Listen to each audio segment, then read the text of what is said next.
dawladda Soomaaliya ayaa adkaysay ammaanka garoonka diyaaradaha ee magaalada Muqdisho waxaana maanta laga furay gudaha garoonka saldhig booliis.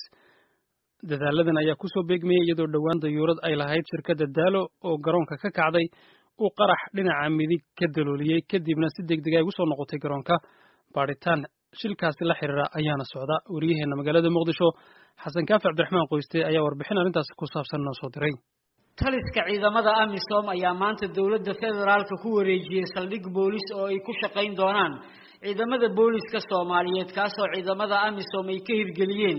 gudaha garoonka diyaaradaha ee magaalada Muqdisho.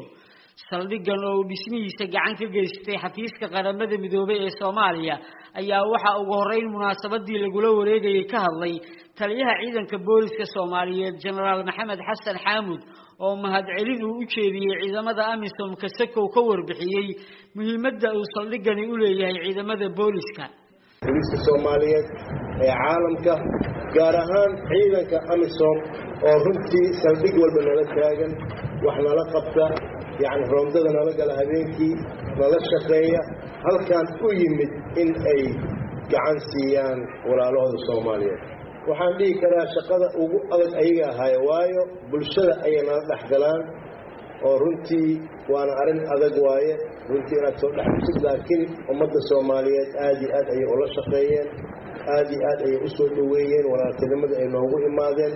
anagana aad iyo aad u faraxsanahay waxaan rabnaa waliba in loo soo kordhiyo marka sidaas darteed sidaan ayagana aan u codsanay in gacan la siiyo ayagana waxaan ugu codsanaynaa in qalab fiican la siiyo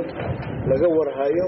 si ay si fiican noola howlgalaan anagana capacity building la soo kordhiyo la soo kobciyo waxaan kaloo rabnaa inaan halkan ka sheegno Soomaali booliiskeeda wuxuu qaatay aqoonta wuxuu qaatay tababarka wuxuu qaatay dibadhiska waxaan markaan xafladan aan ka baxno kadib dugsiga booliiska aan ku xiri doonaa 200 ilaa 300 oo ciidan ah oo ka qalin jebinaya maanta oo muddo 9 bilood ah tababar ku jiray sidoo kale wasiir ku-xigeenka wasaaradda amniga Cabdinaasir Maxamed Cali ayaa ka codsaday beesha caalamka iyo AMISOMba inay kaalin ka geystaan dadaalada loogu jiro sare u qaadista amniga isla markaana ay tayeeyaan ciidamada Soomaaliyeed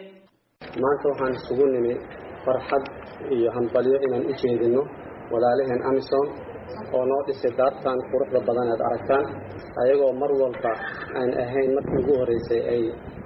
noo dhisaan daartan waxaan mar kale ugu mahadcelinaynaa mar walba inay garab taageen shacabka Soomaaliyeed inay helaan nabad ay ku nastaan